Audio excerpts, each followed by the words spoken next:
నమస్తే welcome to mid day news నేను Shivani bulletin ముందుగా హెడ్లైన్స్ పోచారం ఇంటి వద్ద ఉద్రిక్తత బీఆర్ఎస్ నేతల ఆందోళన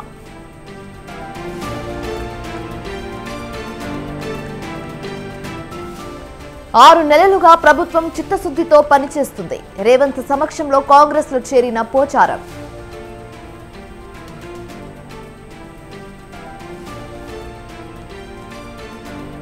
సింగరేణి అక్రమాలపై సిబిఐ విచారణ కోరే దమ్ముందా రేవంత్ సర్కార్కు బండి సంజయ్ సవాల్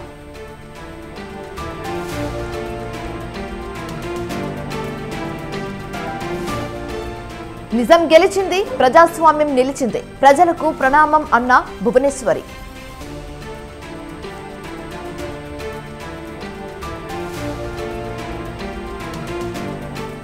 ఇసుక తవ్వకాలకు డిజిటల్ చెల్లింపులు జరిగేలా చేయాలి ఏపీ సీఎం చంద్రబాబుకు పురంధేశ్వరి లేఖ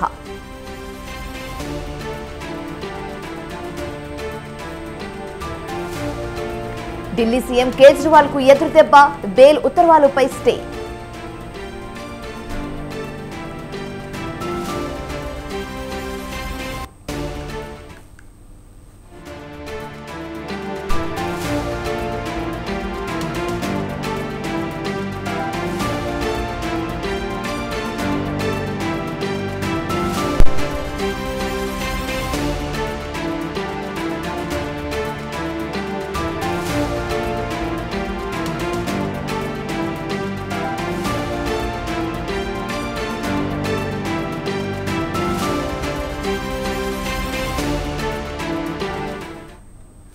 జాతీయ అర్హత ప్రవేశ పరీక్షల్లో జరిగిన అవకతవకలకు వ్యతిరేకంగా దేశవ్యాప్తంగా నిరసనలకు పిలుపునిచ్చింది కాంగ్రెస్. ఇందులో భాగంగా తెలంగాణ కాంగ్రెస్ హైదరాబాద్లో నిరసన ర్యాలీ చేపట్టింది. ఈ పరీక్షలు జరిగిన రీతిలో అక్రమాలు బయటపెట్టేలా ఇప్పటివరకు ప్రధానమంత్రి నరేంద్ర మోదీ దీనిపై స్పందించకపోవడంపై కాంగ్రెస్ భగ్గుమంటుంది. ఈ పరీక్షలపై కేంద్రం తగిన చర్యలు తీసుకోవాలని డిమాండ్ చేస్తుంది. ఇక పరీక్షపై చర్చ అంటూ విద్యార్థులకు నీతులు బోధించే ప్రధానమంత్రి నీట్ పరీక్షపై దేశవ్యాప్తంగా అభ్యర్థులు ఆందోళన చేస్తున్నా దానిపై స్పందించకుండా పట్టనట్లుగా వ్యవహరిస్తున్నారని కాంగ్రెస్ మండిపడుతోంది.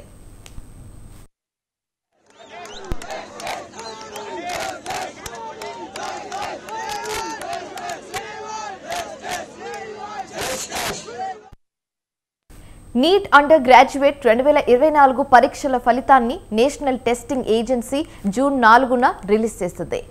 షెడ్యూల్ కంటే 10 రోజుల ముందే రిలీజ్ చేసింది. సరిగ్గా అదే రోజున దేశవ్యాప్తంగా లోక్సభ ఎన్నికల ఫలితాలు వచ్చాయి. నీట్ ఫలితాల్లో ఈసారి 67 మందికి ఫస్ట్ ర్యాంక్ వచ్చింది. ఇది అనుమానులకు దారితీసింది. ఇది వరకు ఎప్పుడు ఇంతలా రాలేదు. పరీక్ష పేపర్లు ముందే లీక్ అయ్యాయి అనే వార్తలు రావడంతో నీట్ పరీక్షపై నీడలు కమ్ముకున్నాయి.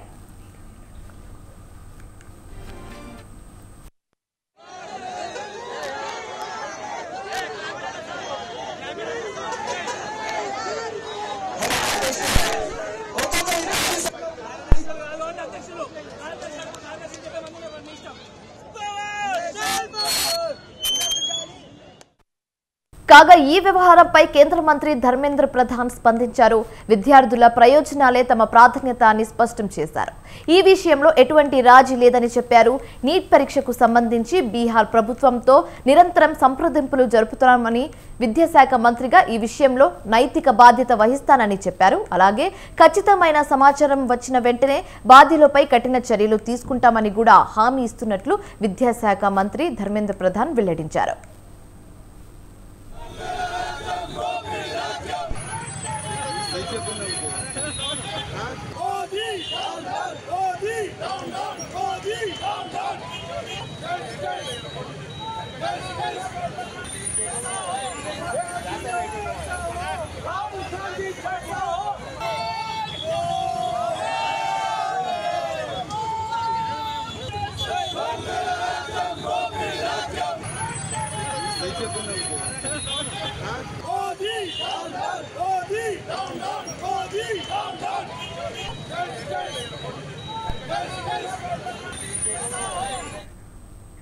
ఒకవైపు నీట్ క్వశ్చన్ పేపర్ లీక్ల దుమారం కొనసాగుతుండగా యూజీసీ నెట్ పేపర్ లీక్ కావడం దేశవ్యాప్తంగా సంచలనంగా మారింది. దీంతో మోదీ హయాంలో పరీక్షలు అభాస్య పాలవుతున్నాయన్న విమర్శలు పెద్ద ఎత్తున వ్యక్తమవుతున్నాయి.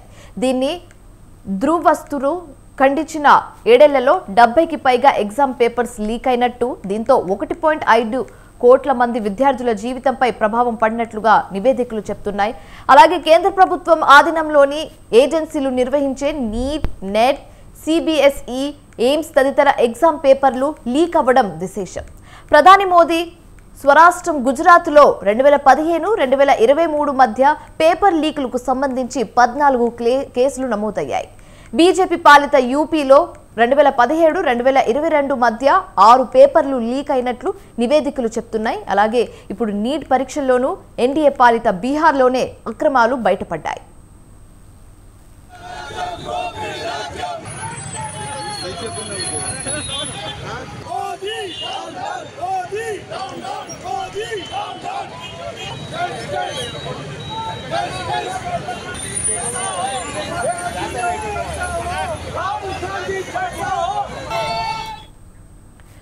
అయితే 24 లక్షల మంది విద్యార్థుల జీవితాలతో మోదీ సర్కార్ ఆటలాడుతుందని తీవ్ర స్థాయిలో ధ్వజమెత్తారు ఏపీ టీపీసీసీ అధ్యక్షురాలు షర్మిల.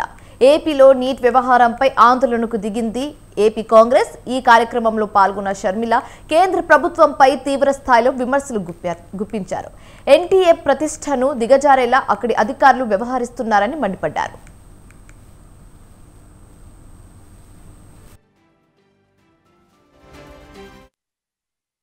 కేంద్ర ప్రభుత్వంలో ఉన్న బీజేపీ పార్టీ ప్రజల జీవితాలతో ఎలా ఆటలాడుతుందో మళ్లీ చూస్తున్నాం. అసలు విద్యార్థులు వాళ్ళ కష్టము ఏది అక్కరలేనట్టు డాక్టర్లు అవుదాము అని ఆశపడ్డ 24 లక్షల మంది విద్యార్థులతో బీజేపీ పార్టీ ఆటలాడుతుంది.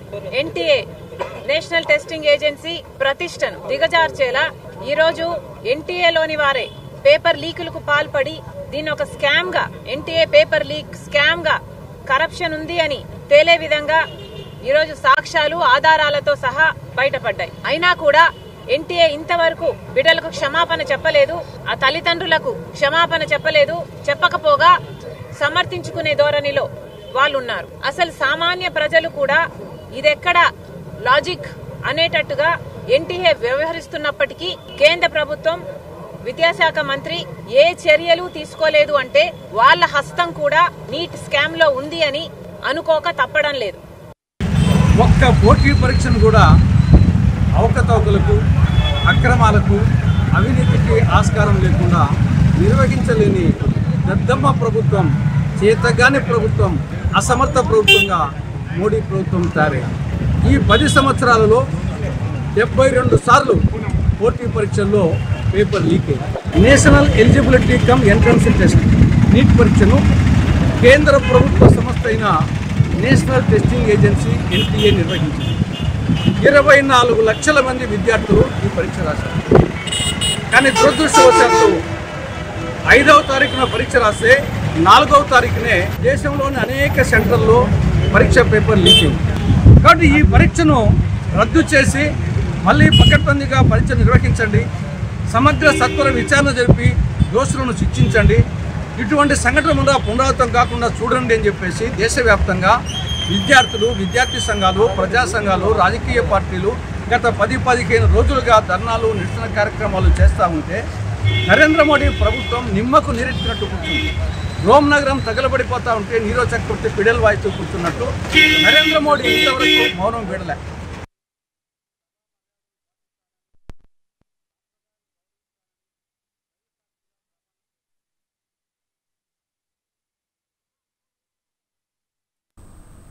బొగ్గు గనుల వేలం కార్యక్రమంలో తెలంగాణ డిప్యూటీ సీఎం మల్లు భట్టి విక్రమార్క మాట్లాడుతున్నారు. ఇప్పుడు లైవ్ లో చూద్దాం.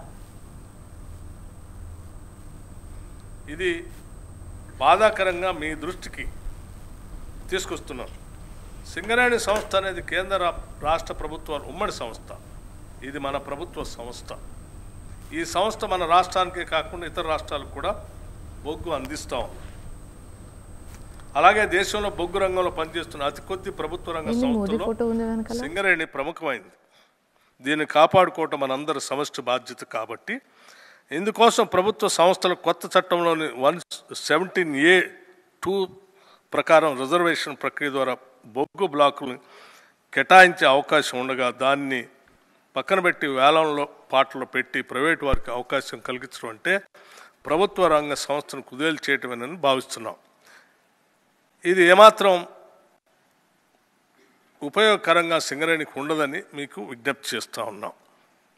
సుదీర్ఘ చరిత్ర ఉన్న సింగరేణి సంస్థ ఇప్పుడు 39 బొగ్గు గనులతో నడుస్తున్నప్పటికీ కొత్త గనులు కేటాయింపు లేకపోతే ప్రస్తుతం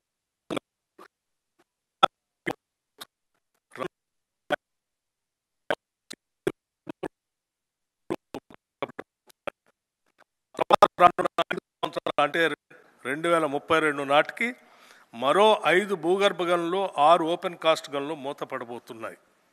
2037-38 నాటికి మరో 5 గనులు మూతపడబోతున్నాయి. ఈ విధంగా చూస్తే ప్రస్తుతం 39 గనులు 40,000 మంది కార్మికులున్న సింగరేణి 42,000 మంది కార్మికులున్న సింగరేణి మరో 15 ఏళ్లలో 8 గనులు 8,000 మంది కార్మికుల స్థాయికి పడిపోయే సింగరేణి మూతపడే ప్రమాదం ఉంది.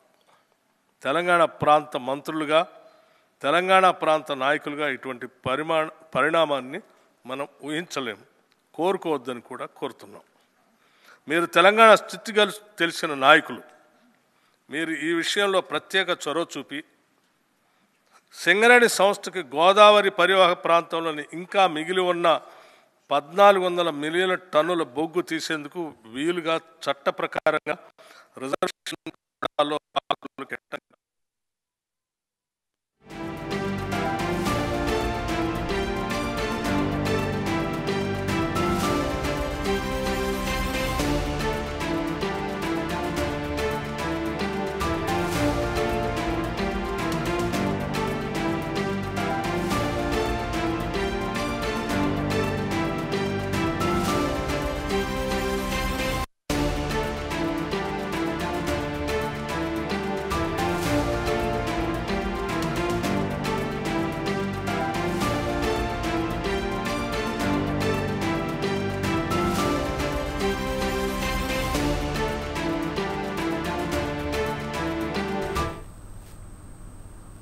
బీఆర్ఎస్ పార్టీకి మరో భారీ షాక్ తగిలింది. ఆ పార్టీ సీనియర్ నేత మాజీ speaker Banswada MLA Pocharam Srinivasreddy Congress party గూటికి చేరేందుకు సిద్ధమయ్యారు. ఆయనతో పాటు ఆయన కుమారుడు కాంగ్రెస్ కండువా కప్పునున్నట్లు తెలుస్తుంది. ఈ నేపథ్యంలో పోచారం ఇంటికి సీఎం రేవంత్ రెడ్డి, మంత్రి పొంగులేటి శ్రీనివాసరెడ్డి వెళ్లారు. కాంగ్రెస్ పార్టీలోకి రావాలని పోచారంను రేవంత్ రెడ్డి కోరారు.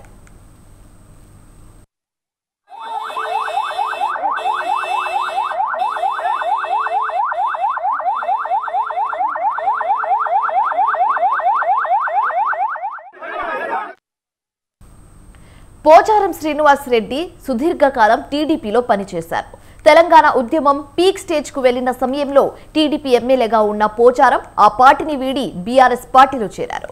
తెలంగాణ ప్రత్యేక రాష్ట్రం ఏర్పాటు తర్వాత తొలిసారి ఏర్పడిన కేసీఆర్ ప్రభుత్వంలో వ్యవసాయ మంత్రిగా పోచారం పనిచేశారు. ఆ తర్వాత తెలంగాణ అసెంబ్లీ స్పీకర్కు గాను పనిచేశారు.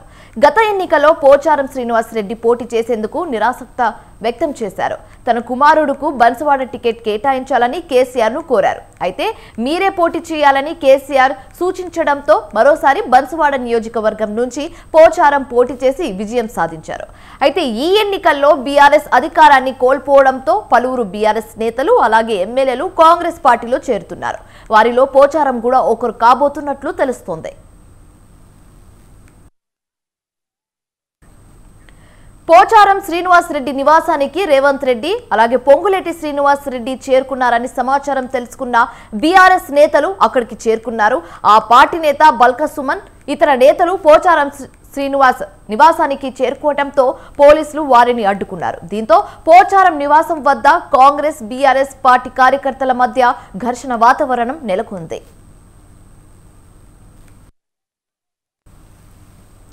అయితే తెలంగాణ పునర్నిర్మాణంలో భాగంగా పోచారం శ్రీనివాసరెడ్డిని కలిశామని సీఎం రేవంత్ రెడ్డి అన్నారు.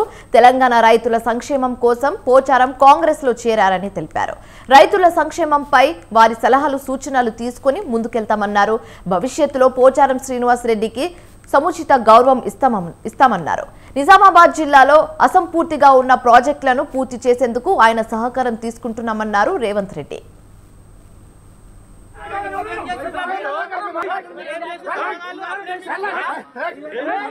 వారి సలహాలు సూచనలు వారి అనుభవాన్ని మా ప్రభుత్వం ఎప్పుడు వినియోగించుకుంటుంది. వారి సూచనల మేరకు రైతులకు ఎంత మేలు చేయగలమో పూర్తి స్థాయిలో చేయాలన్న ఆలోచనతో ముందుకు వెళ్తున్నాము. కాబట్టి మీడియా మిత్రులకు నా సూచన ఒక్కటే, ఈరోజు ఒక మంచి వాతావరణం రైతుల సంక్షేమం కోసం తీసుకోబోతున్న నిర్ణయాల మీదనే చర్చ పెట్టండి, దృష్టి పెట్టండి తప్ప మిగతా అనవసరమైన విషయాల గురించి మనం పెద్దగా చర్చించుకోవాల్సిన అవసరం లేదు. అట్లాంటి విషయాలు చర్చించడానికి చాలా సమయం ఉంది. పార్టీలో నాయకులు కార్యకర్తలు అందరూ సిద్ధంగా ఉన్నారు, వాళ్ళందరూ కూడా చర్చిస్తారు. మరోవైపు బీఆర్ఎస్ ఆందోళన నేపథ్యంలో పోచారం శ్రీనివాసరెడ్డి ఇంటికి సీఎం సెక్యూరిటీ ఆఫీసర్ చక్రవర్తి వెళ్లారు. ముఖ్యమంత్రి ఉన్న సమయంలో అక్కడికి బీఆర్ఎస్ కార్యకర్తలు చేరుకోవడంపై ఆరా తీస్తున్నారు. పోచారం ఇంటి వద్ద బీఆర్ఎస్ ఆందోళనపై వెస్ట్ జోన్ డీసీపీ దర్యాప్తు చేస్తున్నారు. బాధితులపై చర్యలు తీసుకుంటామన్న వెస్ట్ జోన్ డీసీపీ తెలిపారు.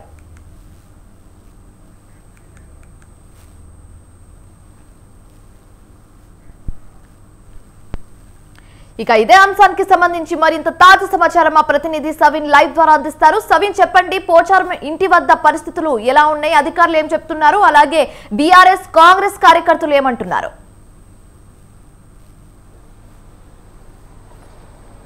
ప్రస్తుతం పోచారం శ్రీనివాసరెడ్డి ఇంటి వద్ద పరిస్థితి సద్దుమణిగింది. ప్రధానంగా బీఆర్ఎస్ పార్టీ ఎమ్మెల్యేగా ఉన్నటువంటి పోచారం శ్రీనివాసరెడ్డి ఇంటికి రాష్ట్ర ముఖ్యమంత్రి రేవంత్ రెడ్డితో పాటు రెవెన్యూ శాఖ మంత్రి పొంగులేటి శ్రీనివాసరెడ్డి వచ్చారు. పోచారం శ్రీనివాసరెడ్డిని కాంగ్రెస్ పార్టీలోకి ఆహ్వానించారు. ఇదే క్రమంలో బీఆర్ఎస్ పార్టీకి సంబంధించి మాజీ ఎమ్మెల్యే బాల్క సుమన్తో పాటు దూదిమెట్ల బాలరాజు యాదవ్, గెల్లు శ్రీనివాస్ యాదవ్తో పాటు ఇతర బీఆర్ఎస్ పార్టీ నాయకులు పోచారం శ్రీనివాసరెడ్డి ఇంటికి వచ్చారు. లోపలికి వెళ్లే ప్రయత్నం చేశారు.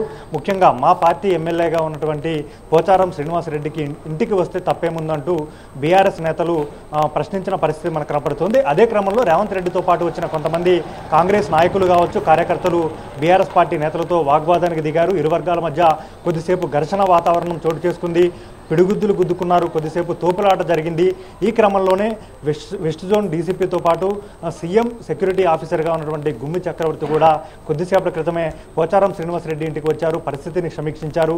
ముఖ్యంగా ముఖ్యమంత్రి రేవంత్ రెడ్డి పోచారం శ్రీనివాసరెడ్డి ఇంటి లోపల ఉండగా బాల్క సుమన్తో పాటు బీఆర్ఎస్ పార్టీ నేతలను లోపలికి ఎట్లా ప్రశ్నిస్తారంటూ ఇక్కడ ఉన్నటువంటి పోలీసులను ప్రశ్నించిన పరిస్థితి మనకు కనపడుతుంది. ప్రధానంగా ఇప్పటికే బీఆర్ఎస్ పార్టీ నేతలను అరెస్టు చేసి బంజారాహిల్స్ పోలీస్ స్టేషన్కు తరలించారు. జరిగిన ఘటనపై దర్యాప్తు చేస్తున్న పరిస్థితి మనకు కనపడుతోంది. దీనిపై పూర్తి స్థాయిలో దర్యాప్తు చేసిన తర్వాత బీఆర్ఎస్ నేతలను రిమాండ్కు పంపే అవకాశం ఉన్నట్టుగా కూడా తెలుస్తోంది. మొత్తానికైతే బీఆర్ఎస్ పార్టీ తెలంగాణలో ప్రతిపక్షానికి పరిమితమైంది. 39 స్థానాలకే బీఆర్ఎస్ పార్టీ ఈసారి పరిమితమైంది, ప్రధాన ప్రతిపక్షంలో ఉంది. కాబట్టి ఇప్పటికే 3 ఎమ్మెల్యేలు పార్టీ మారారు. ఖైరతాబాద్ ఎమ్మెల్యే దానం నాగేందర్ పార్టీ మారారు, సికింద్రాబాద్ ఎంపీ అభ్యర్థిగా పోటీ చేసి ఓడిపోయారు. భద్రాచలం ఎమ్మెల్యే తెల్ల వెంకట్రావు పార్టీ మారారు. Station Ghanpur MLA Kadiyam Srihari party మారారు. తన కుమార్తె కడియం కావ్యకు వరంగల్ ఎంపీ టికెట్ తెప్పించుకొని ఆయన ఎంపీగా గెలిపించుకున్న పరిస్థితి మనకు కనపడుతోంది. ఇదే క్రమంలో బీఆర్ఎస్ పార్టీకి సంబంధించిన దాదాపు 26 మంది ఎమ్మెల్యేలను కాంగ్రెస్ పార్టీలో చేర్చుకొని బీఆర్ఎస్ పార్టీ శాసనసభ పక్షాన్ని విలీనం చేసుకునే దిశగా కాంగ్రెస్ పార్టీ అడుగులకు వేస్తోంది. అందులో భాగంగానే అత్యంత సీనియర్ నేతగా ఉన్నటువంటి పోచారం శ్రీనివాసరెడ్డి ఇంటికి ఈరోజు రాష్ట్ర ముఖ్యమంత్రి పీసీసీ అధ్యక్షుడిగా ఉన్న రేవంత్ రెడ్డితో పాటు రాష్ట్ర రెవెన్యూ శాఖ మంత్రి పొంగులేటి శ్రీనివాసరెడ్డి వచ్చారు. ముందుగా సీనియర్ నేతలను సైతం కాంగ్రెస్ పార్టీలో చేర్చుకోవడం ద్వారా బీఆర్ఎస్ పార్టీలో ఉన్నటువంటి ఎమ్మెల్యేలు అటు ఇటుగా కాంగ్రెస్ పార్టీలో చేరాలా వద్దా అనే మీమాంసలో ఉన్న ఎమ్మెల్యేలకు కూడా ఒక స్పష్టత వస్తుంది.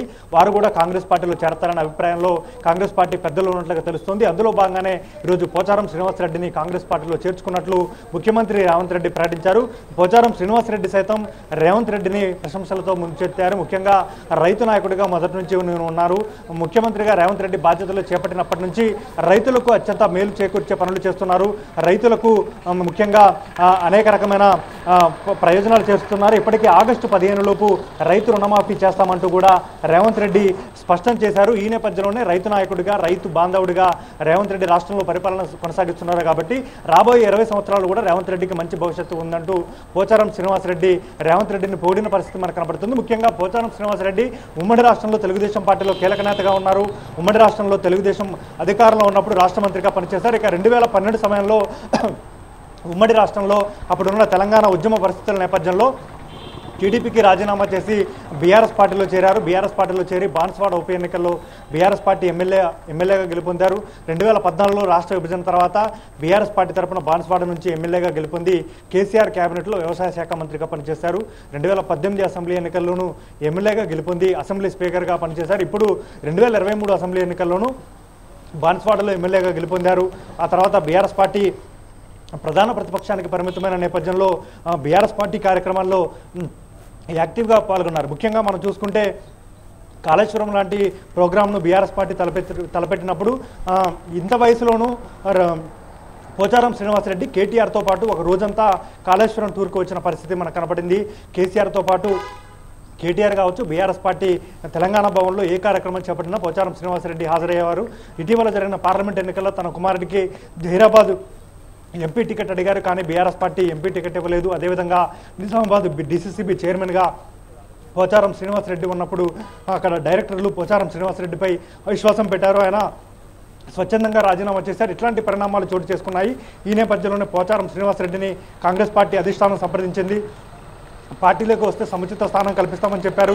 ఉమ్మడి నిజామాబాద్ నుంచి రాష్ట్ర మంత్రివర్గంలో ఎవరికి అవకాశం ఇవ్వలేదు కాబట్టి పోచారం శ్రీనివాసరెడ్డిని రాష్ట్ర మంత్రిగా కాంగ్రెస్ పార్టీ అధిష్టానం చేసే అవకాశం ఉన్నట్లు కూడా ప్రచారం జరుగుతోంది. మొత్తానికైతే పోచారం శ్రీనివాసరెడ్డి ఈరోజు ముఖ్యమంత్రి రేవంత్ రెడ్డి సమక్షంలో కాంగ్రెస్ పార్టీలో చేరారని చెప్పుకోవచ్చు.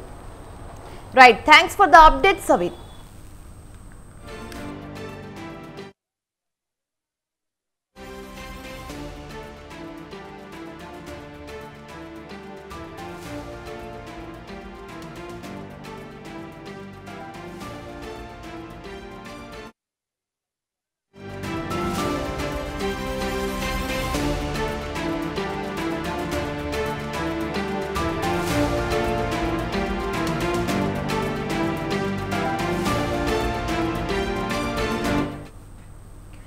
కాంగ్రెస్ ప్రభుత్వం బీఆర్ఎస్ ఎమ్మెల్యేలను భయపెట్టి లొంగదీసుకునే ప్రయత్నం చేస్తుందని మాజీ మంత్రి హరీష్ రావు ఆరోపించారు. మహిపాల్ రెడ్డి ఇంట్లో ఎలాంటి అవినీతి అక్రమాస్తులు దొరకలేదని చెప్పారు. కేంద్ర అలాగే రాష్ట్ర ప్రభుత్వాలు ఈడీ, సిబిఐ కేసులతో ప్రతిపక్ష నేతలను భయభ్రాంతులకు గురి చేస్తున్నారని చెప్పారు. పటాన్ చెరువు ఎమ్మెల్యే మహిపాల్ రెడ్డి ఇంట్లో ఈడీ సోదాల నేపథ్యంలో సోదరుడు మధుసూదన్ రెడ్డి ఇంటికి మాజీ మంత్రి హరీష్ రావు వెళ్లారు. ఈడీ సోదాలకు సంబంధించిన వివరాలను మధుసూదన్ రెడ్డిని అడిగి తెలుసుకున్నారు.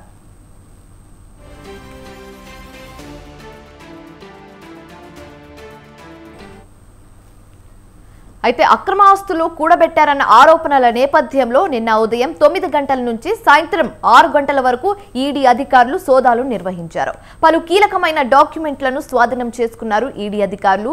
మహిపాల్ రెడ్డితో పాటు ఆయన కుటుంబ సభ్యులు, బంధువులు, ఆఫీసులు, ఇళ్లలోని తనిఖీలు జరిగాయి. తెల్లవారుజామున 4 గంటల నుంచి మొత్తం 3 చోట్ల రైడ్స్ కొనసాగాయి.